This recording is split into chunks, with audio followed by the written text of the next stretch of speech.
Hi friends, this is Swapna. Welcome back to our channel smart Telugu house wife. ఈరోజు కూడా ఒక మంచి వ్లాగ్తో మీ ముందుకు వచ్చాను. ఒక మంచి ఈజీ క్విక్గా చేసుకునే రైస్ రెసిపీ మీతో షేర్ చేస్తాను మన ఇంట్లో ఉండే ఐటమ్స్ తోటి. అండ్ ఇక్కడ ఏంటి ఉసిరికాయల పని ఏంటంటే పౌడర్ చేసుకుందామని అనుకొని తెప్పించానండి. సో ఆ పౌడర్ ఏంటంటే మనం లోపలికి అంటే రెగ్యులర్గా తీసుకోవడానికి కానీ హెయిర్ ప్యాక్స్ కానీ అన్ని విధాలా హెల్ప్ అవుతుందని చెప్పేసి దొరికితే తీసుకొని రండి అని చెప్పాను. మొన్న సరుకులు తెప్పించినప్పుడు మా వారితోటి ఉన్నాయని చెప్పి అక్కడెక్కడో బండి మీద అమ్ముతున్నారని చెప్పేసి ఒక 100 రూపీస్కి అయితే తీసుకొచ్చారు. సో ఈ ఉసిరికాయలన్నీ కూడా కొంచెం దుమ్ము ఉంటుంది కదా, కాస్త నీడల్లో నానితే పోతాయని చెప్పేసి వాటర్లో అయితే నానపెట్టి పక్కన పెట్టాను. దీని తర్వాత చాలా ఉన్నాయి ఉసిరికాయలతో చేసేటివి. కాకపోతే ఇవి మనం పౌడర్లా చేసుకున్నాం అనుకోండి, ఇయర్ మొత్తం వాడుకోవచ్చు, పాడైపోతే అన్న టెన్షన్ ఉండదు. ఇప్పుడైతే మీకు నేను అగారో నుంచి తీసుకున్నటువంటి ఎలక్ట్రిక్ రైస్ కుక్కర్ మీతో షేర్ చేస్తాను. ఇది వచ్చేసి మనకి ఏంటంటే 3 లీటర్స్ కెపాసిటీ తోటి సెరామిక్ ఇన్నర్ బౌల్ ఉంటుందన్నమాట. మనకి 750 గ్రామ్స్ అప్రాక్సిమేట్గా 5 కప్స్ అయితే కుక్ చేసుకోవచ్చు.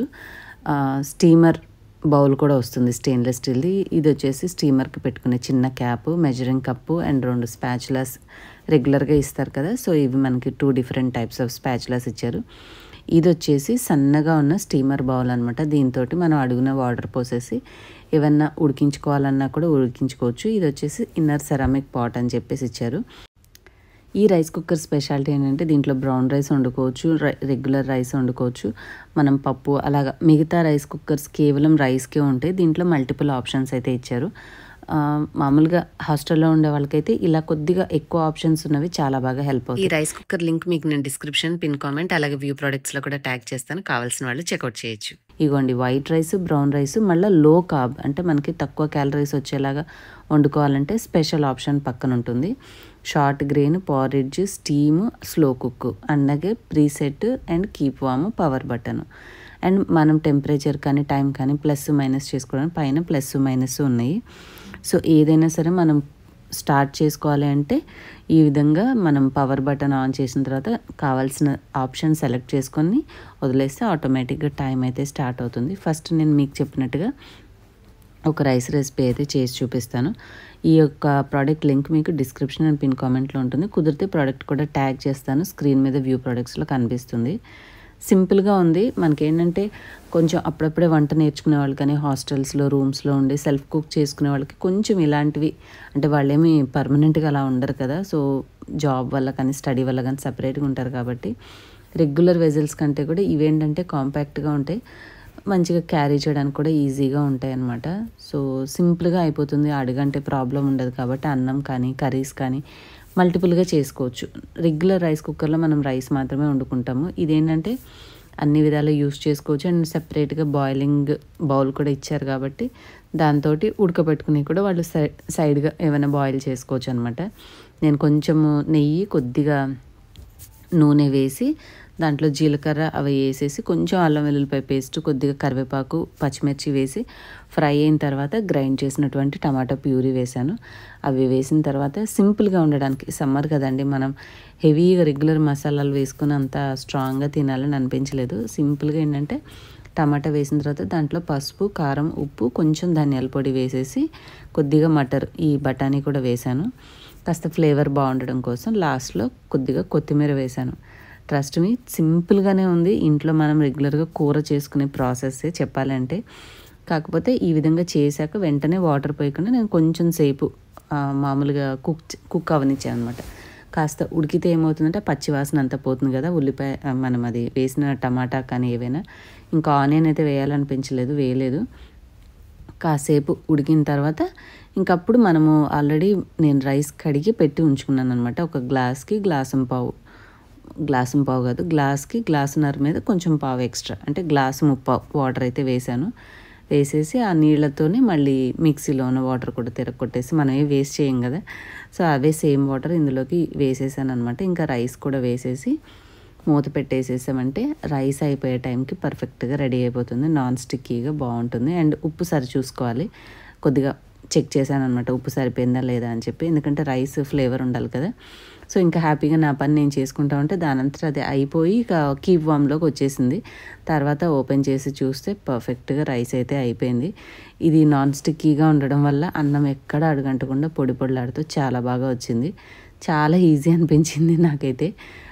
ఇదే కుక్కర్‌లో మనము లో కార్బ్ రైస్ కూడా కుక్ చేసుకోవచ్చు. దీనికోసం ఏం చేయాలంటే, మనం ఒక కప్పు రైస్ అనేది కడిగేసేసి 2 సార్లు శుభ్రంగా వాష్ చేసుకున్నాక సరిపడిన నీళ్లు, ఒకటికి గ్లాసున్నర కానీ, ఒకటికి 2 గ్లాసులు వాటర్ మనం యూజ్ చేసే బియ్యాన్ని బట్టి ఎసరనేవి తీసుకొని, మనం ఈ బియ్యాన్ని మనకి ఏదైతే స్టీమర్ బౌల్ ఇచ్చారో దాంట్లో వేసేసిన తర్వాత నీళ్ళని యాడ్ చేసుకొని ఆప్షన్ అనేది సెలెక్ట్ చేసుకోవడమే. ఇంతకు ముందు మనం వండుకున్నప్పుడు జస్ట్ నార్మల్‌గా white rice or brown rice option select చేసుకున్నాము. ఇక్కడ పింక్ కలర్‌లో హైలైట్ అయినటువంటి లో కార్బ్ ఆప్షన్‌లో ఉన్నటువంటి వైట్ రైస్‌ని సెలెక్ట్ చేసుకోండి. మీకు 25 మినిట్స్ కాదు అనుకుంటే మైనస్ నొక్కి తగ్గించుకోవచ్చు. ఇంకా కొంచెం ఎక్కువ సేపు కుక్ చేయాలనుకుంటే ప్లస్ నొక్కి టైం అనేది పెంచుకోవచ్చు. తర్వాత ప్రీసెట్ బటన్ ప్రెస్ చేస్తే టైమర్ అనేది స్టార్ట్ అయ్యి మనకి పర్ఫెక్ట్‌గా రైస్ అయితే కుక్ అయిపోతుంది. సో, లో కార్బ్ రైస్ అనేది షుగర్ పేషెంట్స్‌కైతే చాలా బాగా హెల్ప్ అవుతుందండి. సో, వాళ్ళకేంటంటే గంజి వంపే పని లేకుండా ఈ విధంగా అడుక్కి గంజి మిగిలిపోయి మనకి పైన అన్నం అయితే రెడీ అయిపోతుంది. చూసారు కదా! కిందన మనకి గంజి అయితే వచ్చేసింది. అన్నం అయితే పైన ఉంటుంది. సో, ఎలా కావాలంటే అలాగా మనం లో కార్బ్ రైస్ అయినా, రెగ్యులర్ రైస్ అయినా దీంట్లో కుక్ చేసుకోవచ్చు. ఆప్షన్స్ కూడా చాలా ఉన్నాయి. ఇంకా ఈ అల్లం వచ్చేసి అల్లం వెల్లుల్లిపాయ పేస్ట్ ఇంకా కొంచెం సెలవులు అయిపోయినాయి కదా! సో, పిల్లలొస్తారు ఏదో ఒక రెసిపీ చేయడానికి అల్లం వెల్లుల్లిపాయ పేస్ట్ ఉంటే రెసిపీస్‌కి ఈజీగా ఉంటుందని చెప్పేసి ఆల్రెడీ వెల్లుల్లిపాయలన్నీ కూడా ఒలవాలి కదా! అవి పక్కన పెట్టాను. అండ్ ఇంకా ఈ అల్లం అంతా కూడా కూర్చున్నాగో తెనాలి రామకృష్ణ వస్తే మనకి ఏదైనా ఒక పని చేస్తూ ఉంటే కొంచెం టైం పాస్ అయ్యేవి చూస్తున్నాం అనుకోండి బోర్ కొట్టదు కదా! సో, ఇంకా అది పెట్టుకొని గీకేసి మంచిగా శుభ్రంగా చేసి పక్కన పెట్టి ఇక ఇంక ఈ వెల్లుల్లిపాయలు పని పట్టాలి.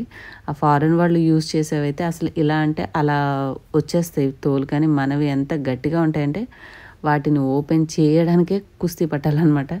సో, తోలు తీద్దామని చూసాను కానీ అయ్యే పని అనిపించలేదు. కాకపోతే వాటిని సెపరేట్‌గా చేశాను. అన్నీ చేసేసి పొట్టంతా పైన ఉన్నది తీసేసాం కాబట్టి ఇంకేమీ పాడవ్వవులేండి.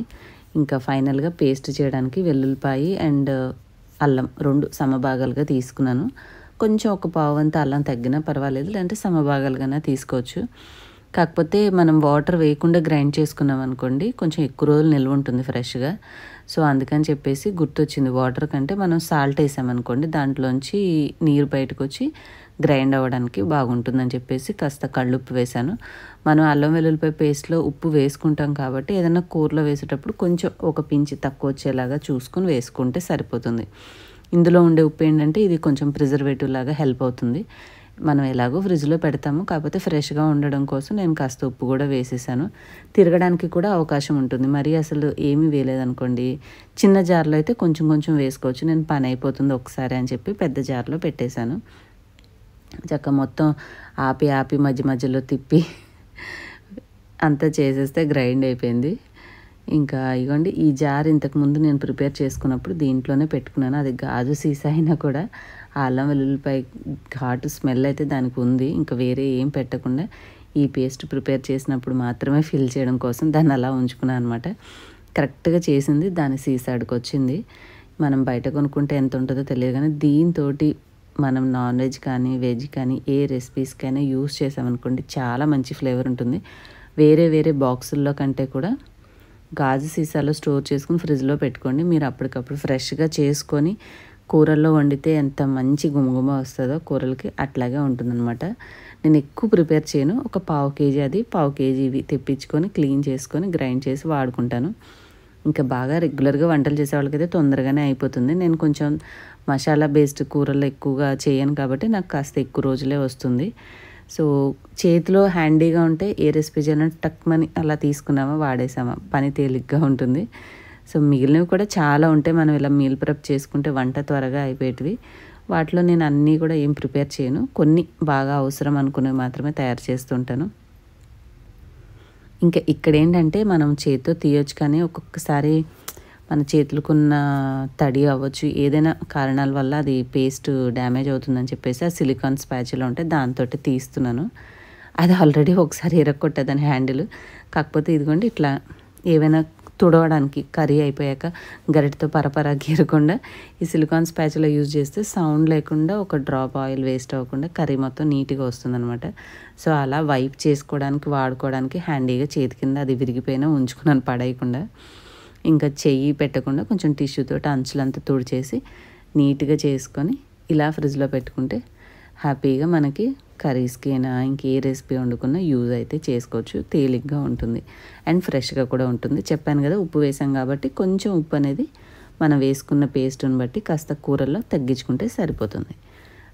యాజ్ అ న్యాచురల్ ప్రిజర్వేటివ్గా చక్కగా ఉంటుంది. అబ్బా, ఇలాంటి ఒక మీల్ ప్రెప్ లాంటివి కొన్ని చేసి పెట్టుకుంటే వంట చేసేటప్పుడు ఎంత హాయిగా ఉంటుందంటే ఇంకా బోలెడు రకాలు ఉన్నాయి. అండ్ ఇది వచ్చేసి మాకు మా నైబర్ మాకు ఇచ్చారనమాట. ఆవు జున్ను పాలు, మామూలుగా గేదె పాలు ఇస్తూ ఉంటారు. ఇవి ఎలా ఉన్నాయంటే నాకు చూస్తుంటే కండెన్స్డ్ మిల్క్ నేను ఫిల్టర్ చేస్తున్నట్టుగా అనిపించింది. Literally as a condensed milk లానే ఉన్నాయి. కాకపోతే ఇంకా పిల్లలు లేరు కదా, మేమే ఎందుకు అని చెప్పేసి ఫస్ట్ ఈ పెద్ద గిన్నెలోకి పోసాను. తర్వాత అనిపించింది మళ్ళీ మనం అంతా ఒకసారి వండం కదా, మళ్ళీ ఎందుకు, మళ్ళీ అది బయట పెట్టి అది కూలింగ్ తగ్గాకనే మనకి పాలులాగా రావు. సో మళ్ళీ ఈ లోపల మామూలు టెంపరేచర్ పెట్టి మళ్ళీ పాడైపోతుంది అని చెప్పేసి ముందైతే వడకట్టేసి 3 బ్యాచెస్గా డివైడ్ చేశాను. అంటే ఇవి చాలా చిక్కగా అనిపిస్తున్నాయి. మేబీ మిగతా ఎక్స్ట్రా పాలు కూడా పడతాయి కదా, సరే ఎందుకని చెప్పి ఇంకొక డబ్బాలోకి తీసి పెట్టాను. ఆ తర్వాత డబ్బాలో పెట్టి ఆలోచించి మళ్ళీ ఇంకొక చిన్న గిన్నెకి తీసుకుని ఆ గిన్నెకి కూడా ట్రాన్స్ఫర్ చేసి ఈ మొత్తం పాలను 3 భాగాలుగా చేసి డీప్ ఫ్రిడ్జ్లో పెట్టాను. ఒక్కొక్క బ్యాచ్ తీసుకొని అవసరమైనప్పుడు కుక్ చేసుకుంటే మనకి మిగతావి బయట తీయం కాబట్టి డ్యామేజ్ అవ్వకుండా ఉంటాయి. సో మరి టేస్ట్ ఎట్లా ఉంటుందో వండిన రోజున డెఫినెట్గా మీతో వ్లాగ్లో షేర్ చేస్తాను. ఇదిగోండి ఒక చిన్న డబ్బాకి తీసి మళ్ళీ తీసాను అనమాట. ఇంకా అదైతే షూట్ చేయలేదు. సో అదండి ఇవాళ సింపుల్ వ్లాగ్. మీకు నచ్చింది అని అనుకుంటున్నాను. నాకు తెలిసిన ఏదో ఒక మంచి మంచి యూస్ఫుల్ టిప్సే నేను చెప్తూ వ్లాగ్స్ అయితే చేస్తాను కాబట్టి డెఫినెట్లీ మీకు నచ్చుతాయి అని అనుకుంటున్నాను. వీడియో నచ్చితే లైక్ చేసి షేర్ చేసి కొత్త వాళ్ళైతేనే సబ్స్క్రైబ్ చేసుకోండి. అండ్ ఇన్స్టాగ్రామ్లో ఫేస్బుక్లో ఫాలో చేయడం మర్చిపోవద్దు. నెక్స్ట్ వీడియోలో మళ్ళీ మిమ్మల్ని కలుస్తాను. Till then keep smiling and thank you all for watching. Bye bye.